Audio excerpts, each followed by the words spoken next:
ये आपके पास मैंने मेथड यूज कर लिया है माई एसक्यूएल आई का। ठीक है जी। अच्छा अपना काशिफ, आज हमारा जो टॉपिक है वो है कनेक्शन के हवाले से, डेटाबेस कनेक्ट करेंगे हम। ठीक है जी। तो देखिए हमारे पास एक एक्सटेंशन है माई SQL I, hmm. My SQL की, जो हमारे को कुछ मेथड्स प्रोवाइड करती है डेटाबेस कनेक्शन के लिए, क्यूरी एग्जीक्यूशन के लिए, डेटा फेचिंग के लिए, मल्टीपल प्रोसेस के लिए।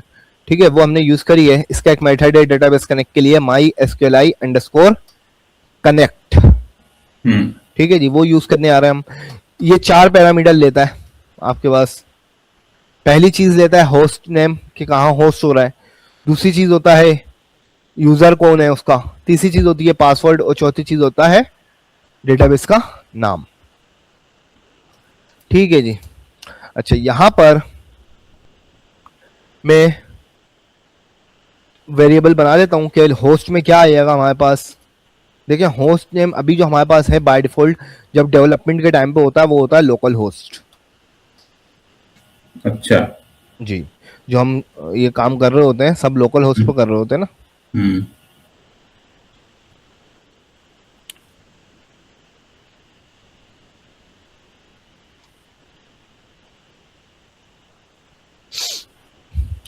सही है जी।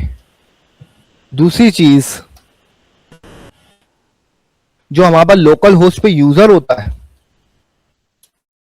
उसका नेम होता है रूट बाय डिफॉल्ट। ठीक। ठीक है, क्योंकि हम यूजर वगैरह क्रिएट नहीं कर रहे होते डेवलपमेंट के टाइम पे। हमने जैम पे हमारे पास समझ लो, हम जो उसका डिफॉल्ट यूजर नेम होता है, डिफॉल्ट यूजर होता है रूट, वो यूज कर रहे होते हैं। क्लियर है। जी। आप जो भी चीज हिट करते हो लोकल होस्ट लिखते हो ना। अच्छा मैं डेटाबेस भी खोल लेता हूँ और अपना local host slash line slash, अभी ये हम चला लेंगे कॉन डॉट पी। ठीक है जी। अच्छा जी, तो हमारा यूजर नेम भी क्या होता है, हमेशा रूट होता है। सही। ठीक है जी। तीसरी चीज हमारे पास है पासवर्ड। तो रूट का पासवर्ड हमेशा ब्लैंक होता है। अच्छा। रूट का पासवर्ड हमेशा आपके पास ब्लैंक होता है। ठीक है जी। हम्म। चौथी चीज है हमारे पास डेटाबेस का नाम। डेटाबेस जिस नाम से आपने बनाई हुई है आप उस नाम से दोगे। फॉर एग्जाम्पल हमारे पास है डेटाबेस का नाम माई स्कूल।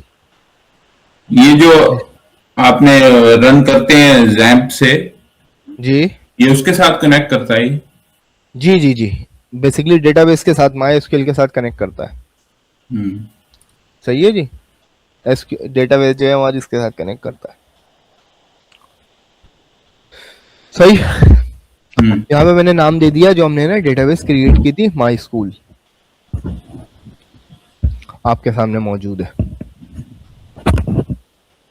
ठीक है जी। सही। अब यहाँ पे जो मैंने मेथड लिखा था उसके अंदर चारों चीजें जो मैंने फिल की थी वो आ चुकी हैं। होस्ट नेम आ गया, हम्म। यूजर नेम आ गया, पासवर्ड आ गया, डेटाबेस का नेम आ गया। अब यहाँ पर आप इसको एक वेरिएबल के अंदर स्टोर कर दो कनेक्शन को, क्योंकि आपको इस कनेक्शन को बार बार यूज करना होता है। हम्म। आपको इस कनेक्शन को बार बार यूज करना होता है। ठीक है जी। अगर आपका कनेक्शन नहीं होता तो हम डाई करवा देते हैं। डाई हमारे पास एक मेथड है। हम्म। सबसे पहले मैं यूज करता हूँ इफ का, कि इफ नॉट, अगर कनेक्शन नहीं होता। सही है जी। ये नॉट ऑपरेटर याद है। जी जी। सही है जी। ये आपको याद होगा कि भाई अगर नॉट का काम होता है अगर जो चीज आप दे रहे हो वो चीज नहीं होती है आपके पास। ठीक है जी। तो आप एक मेथड है डाई, जो कोड को ब्लॉक कर देगा, यानी कि आगे एग्जीक्यूशन नहीं होगी, खत्म हो जाएगा कोड यहाँ पर। ठीक है जी। यहाँ पर मैं दे देता हूँ कि कनेक्शन फेल्ड।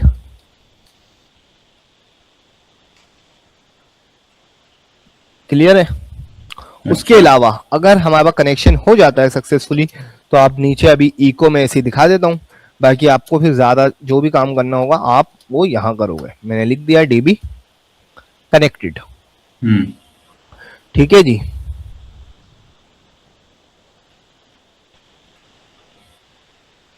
अच्छा जी, अब हम अपने कोड को चलाते हैं।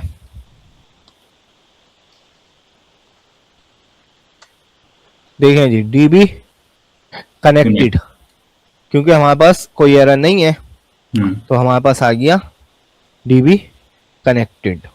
हम्म। ठीक है जी। ये चेक करने के लिए होता है। जी, कि हमारा कनेक्शन हो चुका है। हम्म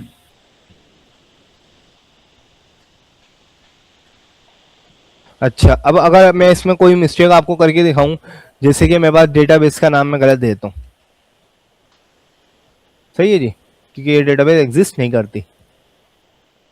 ठीक है जी। हम्म आपके पास यहीं पर एरर आ गया, कनेक्शन फेल्ड हो गया, अनकैच माई उसके लिए exception unknown database my school सीजैम, सारी चीज इसने अपने को बता दी है कि लाइन नंबर 8 पर आपके पास यहाँ पर कनेक्शन नहीं बिल्ड हुआ, क्योंकि बेसिकली डेटाबेस का नाम ही गलत दे दिया मैंने। हम्म। ठीक है जी, ये चीज थे आपके पास। अच्छा, अब अगर मैं मल्टीपल सिनेरियो पे आपको दिखा देता हूँ, जैसे रूट है, ठीक है, इसमें भी यही चीज एरर चेंज हो जाएगा आपके पास। ठीक हम्म है जी, आर ओ टी कोई एक्सेस डिनाई डिनाई कर रहा है कि नहीं भाई, इस नाम का कोई आपके पास नहीं है। हम्म। ठीक। चलें सर, आज इजाजत दें फिर मुझे, मैं निकलूं थोड़ा सा लेट अच्छा, है। चले ठीक है फिर, नेक्स्ट क्लास में अभी मैं थोड़ी चीजें और बता रहा हूँ, फिर आप वो कवर कर लिएगा। ठीक ठीक है है। जी। ओके जी। अच्छा जी।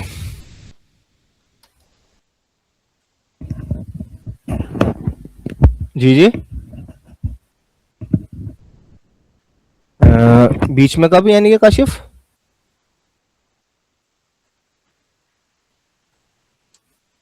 हम्म। नहीं, असल में बेसिकली होता ये है काशिफ, एक तो मेरी खुद की क्लासेस स्केड्यूल हुई भी होती हैं।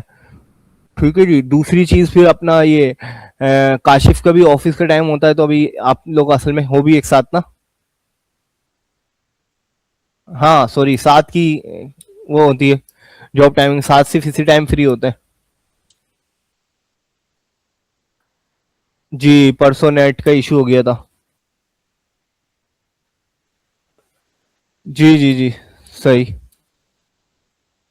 नहीं तो बेसिकली देखें, आपका जो कोर्स शेड्यूल है, जो यहाँ से हमारे पास तरफ से जो होगी, यानी कि इंस्टीट्यूट की तरफ से जो होंगी आपके ऑफ, वो तो कंपलसरी हो गया। आपका प्रॉपर जो कोर्स की हमारी आउटलाइन है वो तो फॉलो होगी ना।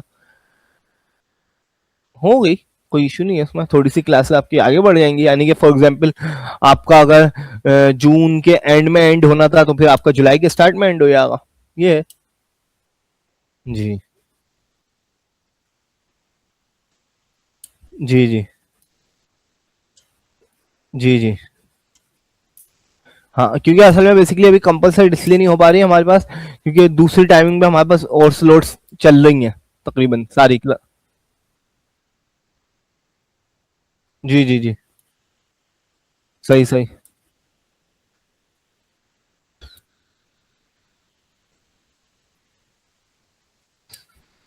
सही सही। नहीं, अच्छा सही, नहीं वो तो कोर्स आउटलाइन तो मैं आपको प्रोवाइड कर दूंगा, उसका कोई मसला नहीं है। और बेसिकली कोर्स आउटलाइन की अगर बात की जाए, तो आप लोगों को आपको पता होगा कि आप और खैर साथ को तो इतना नहीं पता, आपकी हवाले से जितनी भी हमने जावास्क्रिप्ट में बहुत से ऐसे टॉपिक पढ़े हैं जो कोर्स आउटलाइन की नहीं है। जी। सही सही। नहीं, मैं फिर आपको यही बता रहा हूँ, फिर देखें दोनों तरफ से दोनों चीजें आ जाती हैं। अगर आपका इस तरीके का वो होगा कि भाई हमारे को कोर्स आउटलाइन फॉलो करनी है, तो जाहिर सी बात है, फिर उसके अलावा जो आप आउट ऑफ द बॉक्स चीजें होंगी वो फिर मैं नहीं कराऊंगा। हम्म। सही सही। अच्छा। सही सही। सही सही। ठीक ठीक। जी जी, सही सही मौजूद है, बट वो इन्होंने इसलिए प्रोवाइड नहीं करी होंगी, वो शायद पुरानी हो गई, अपडेट नहीं हुई हुई। जी वो तो कोर्स आउटलाइन का तो कोई इशू नहीं है, कोर्स आउटलाइन तो मैं आपको प्रोवाइड कर दूंगा। हम्म। अच्छा जी, ये हमारे पास देखें डेटाबेस कनेक्शन हो गया इस तरीके से, ठीक है जी। अब हमारे पास मल्टीपल सिनेरियोज हैं, जैसे कि अगर आपको एक क्यूरी लिखनी है, ठीक है जी। अभी मैं आपको डेटा फेच करके बता वो इंसर्ट करके नहीं, बट पहले चले फेच करके दिखा देता हूँ, फिर इसको किस तरीके से HTML के अंदर बना के वेबसाइट पे दिखाना है वो चीज़ अलग है। पहले सिर्फ डेटा फेच करके दिखा देता हूँ सिंपल हवाले से, ठीक है जी। देखिए हमारे पास हमने एक वेरिएबल बना लिया, सही है जी, मैंने एक वेरिएबल बनाया एसक्यूएल के नाम से, ठीक है जी।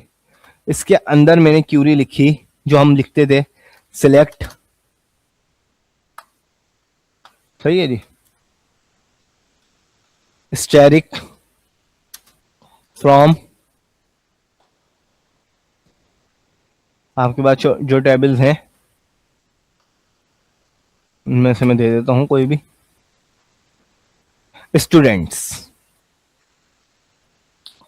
Select static from students. जो क्यूरी हम यहां पर यूज कर रहे होते थे माई एसक्यूएल के अंदर जब भी हमने सीखी थी, क्योंकि यही क्यूरीज हम पीएचपी के कोड में भी यूज कर रहे होते हैं,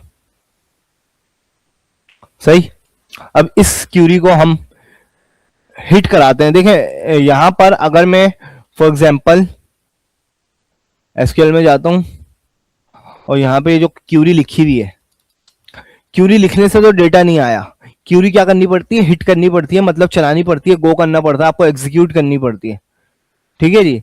तो इसी तरीके से यहाँ पर आपने क्यूरी लिख दी, इससे कुछ नहीं हो रहा, इससे आपको कुछ नहीं होना, आपको इसको एग्जीक्यूट करानी पड़ेगी, ठीक है। एग्जीक्यूट कराने के लिए हमारे पास वही माई एसक्यूएलआई का मेथड है,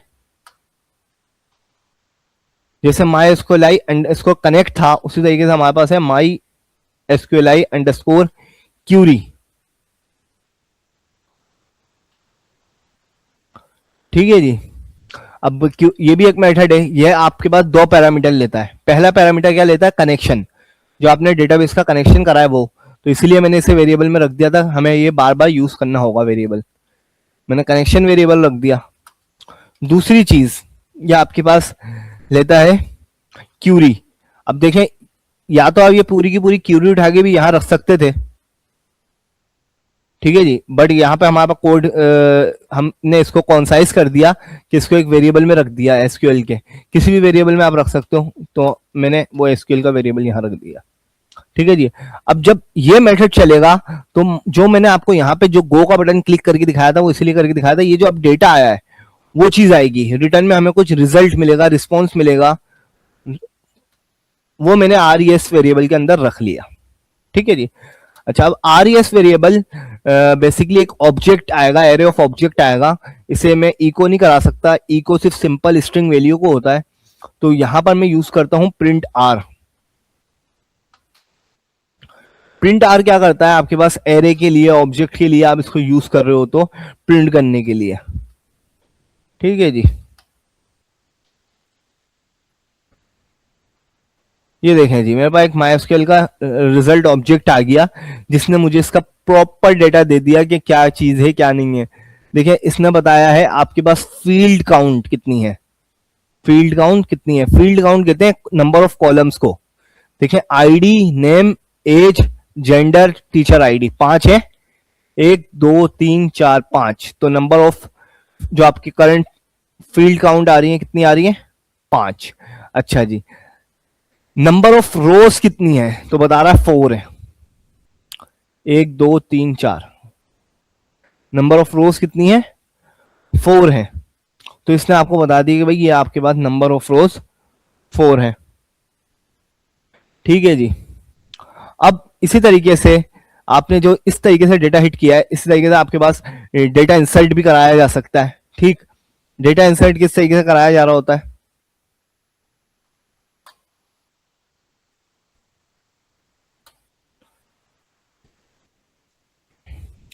आपने एक क्यूरी लिखी, जरूरी नहीं आप इसका नाम एसक्यूएल ही रखें, क्यूरी हो सकता है, ठीक है जी। अच्छा, इसका अगर आपको सिंपल क्यूरी का वो हो रहा हो, आप इसके एसक्यूएल में आए, सही है, यहां से इंसर्ट की क्यूरी उठा लें, ठीक है जी, और यहां पर रख दें आप, रख दी। अब आप देखें इंसर्ट इनटू स्टूडेंट्स आपने लिख दिया, आईडी हम देते नहीं है, आईडी ऑटो इंक्रीमेंट है, name age gender teacher ID ये सारी चीजें ऐसी रहेंगी, वैल्यूज 4 देनी है, ये हटा दो और अपनी वैल्यूज दे दो, ठीक है जी। अच्छा जी, मेरे पास मैं नाम दे देता हूं, फॉर एग्जांपल अली, एज दे दी मैंने फॉर एग्जांपल आपके पास 27, जेंडर दे दी मैंने मेल, ठीक है जी, और आखिरी चीज हमारे पास है टीचर आईडी, तो टीचर आईडी फॉर एग्जांपल मैंने दे दी 4, ठीक। अब ये देखें, ये मैंने डेटा लिख दिया, यहाँ पर जाहिर सी बात है डेटा लिखने से कोई फर्क नहीं पड़ने वाला, ठीक है जी। आपके पास इस क्यूरी को हिट करना है, इस क्यूरी को हिट करने के लिए, अच्छा देखें, यहाँ पर जब हम इंसर्ट की क्यूरी हिट करते हैं तो हमारे पास हमें डेटा इंसर्ट कराना है, रिटर्न में हमें कोई डेटा नहीं चाहिए होता, तो यहाँ पर अगर हम वेरिएबल के अंदर नहीं भी रखें तो कोई जरूरत नहीं है, ठीक है जी। मैंने माई एसक्यूएल अंडरस्कोर क्यूरी बनाया, कनेक्शन रखा और यहाँ पे अपनी क्यूरी रख दी, क्यूरी, ठीक। अब देखें जैसे ही मैं ये पेज रिफ्रेश करूंगा, आपके पास अली वाला डेटा यहां पर आ जाएगा, जिसकी आईडी 18 होगी अगर कोई डिलीट नहीं की गई है तो,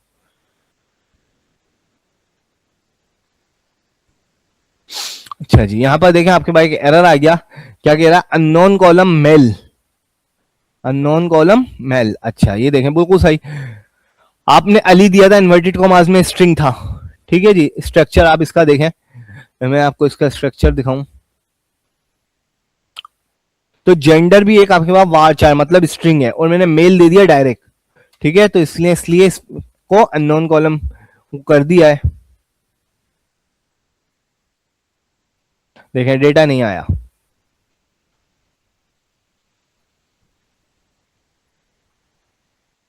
सही है। अब मैं दोबारा रिफ्रेश करता हूं, ये देखें, हालांकि मैंने कोई काम नहीं कराया, पेज जैसा बस रिफ्रेश हुआ है, बट रिफ्रेश होने पर ये सारा कोड चल गया, तो ये देखें अली रिकॉर्ड आ चुका होगा, आईडी 18, ऑटो जनरेट थी, ऑटो इंक्रीमेंट थी, नेम आपके पास अली आ गया, एज 27 आ गई, जेंडर मेल आ गया, टीचर आईडी 4 आ गई है, ठीक है जी। आई बस समझ में ना काशिफ,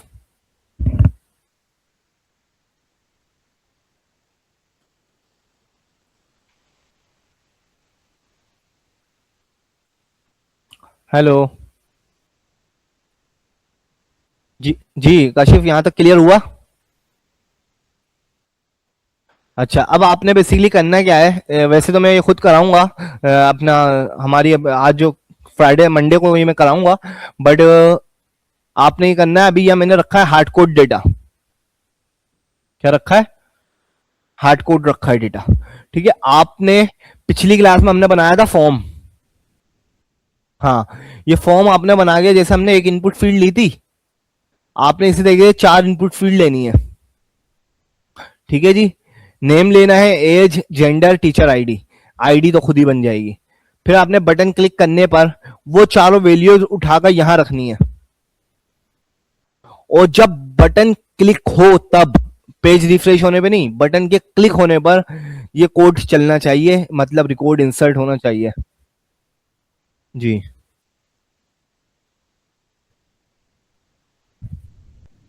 हम्म, जी जी, ये टेबल की फील्ड है ना,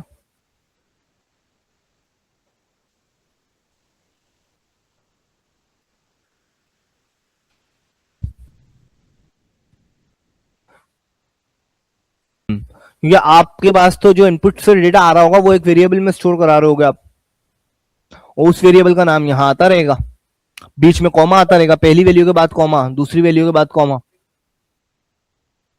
इन्वर्टेड कॉमास में दे देंगे जी।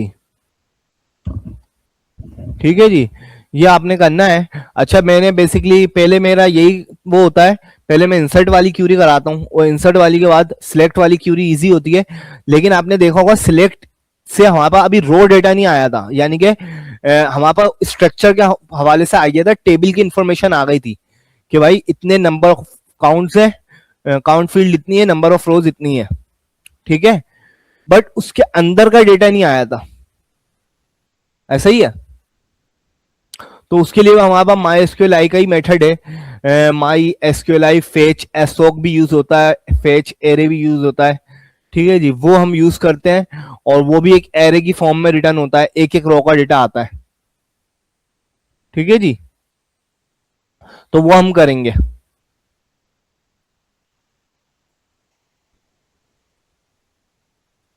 सही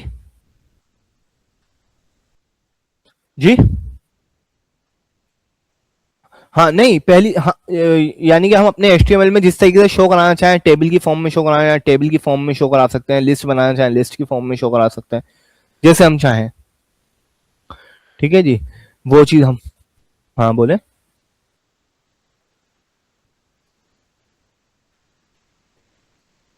नहीं देखिए, ये टीचर आईडी यहाँ पे एज अ फॉरेन की है, ये फॉरेन की है। ठीक है, यहाँ हमने फॉरेन की बनाई भी नहीं, बट यहाँ पे वही डेटा आना चाहिए जो टीचर पहले से मौजूद हो। ठीक है जी, बल्कि हम इसमें थोड़ा सा और एडवांस काम करेंगे। ठीक है जी, जब मैं इसको आगे हम क्लासेस लेके चलेंगे, जब आप इसका फॉर्म बना रहे होगे ना, ठीक है, तो अभी तो आप ये कर रहे हो कि यहाँ पे मैंने 4 लिखा क्योंकि मुझे पता है 4 तक है, तो इसलिए 4 लिख दिया। पर अभी ये होता अगर मैं 5 भी लिखता तो डेटा आ जाता, डेटा इंसर्ट हो जाता। हालांकि किसी भी टीचर की आईडी अभी 5 है नहीं, किसी टीचर की आईडी 5 आपके पास है नहीं, को दिखा देता हूं मैं।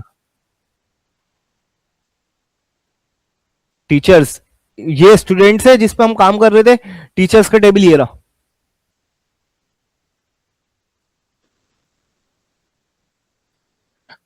टीचर के टेबल में टीचर टीचर के टेबल में यूनिक होगी, यहां पर यूनिक नहीं होगी।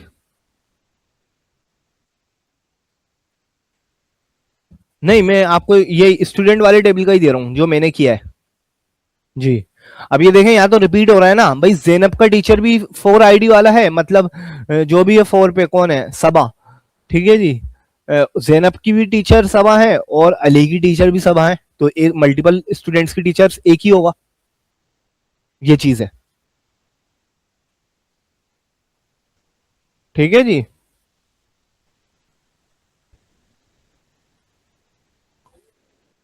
है ना, आपने ये करना है, फिर इंशाल्लाह मंडे को हम इसको आगे कंटिन्यू करते हैं। अगर ये चीज आप कर लोगे, इजी अच्छा है, और हम जल्दी से 7 को भी इसका ओवरव्यू दे देंगे फॉर्म बना के। ठीक है, फिर हम अपना याला ऑपरेशन, अच्छा ये याद रखिएगा कि आपके पास कितनी भी बड़ी एप्लीकेशन हो, हर एप्लीकेशन में जो मैंने आपको जावास्क्रिप्ट में कराए थे CRUD ऑपरेशन हो रहे होते हैं।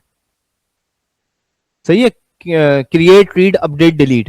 तो अभी ये हमने समझ लिया कौन सा ऑपरेशन किया, क्रिएट।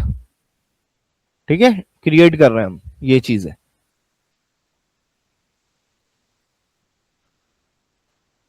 नहीं देखें, नेक्स्ट क्लास में हमारे को क्रिएट और रीड दोनों करने हैं। अभी ना हमारा रीड पूरा हुआ है ना क्रिएट पूरा हुआ है।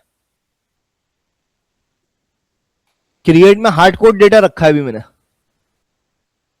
सही है, इनपुट से नहीं रखा, वो आप कर लोगे वो तो सही है। बाकी एक दफा 7 को ही बताना होगा। दूसरा रीड का अभी मैंने बताया था आपको कि स्ट्रक्चर का वो आया था, क्यूरी हिट होने के बाद वो ये बताया था कि नंबर ऑफ फील्ड्स कितनी है, नंबर ऑफ रोज कितनी है, उसके अंदर का रो डेटा नहीं आ रहा था, और रो डेटा निकालने के बाद प्रिंट किस तरीके से कराना है HTML में, यूज किस तरीके से करना है, वो चीज है जी। क्योंकि यहां पर क्यूरी तो सिर्फ एक लाइन की लगेगी, लेकिन क्यूरी के पीछे की जो वर्किंग होगी वो सारी वर्किंग है। ठीक है जी, ओके जी, ओके, अल्लाह हाफिज।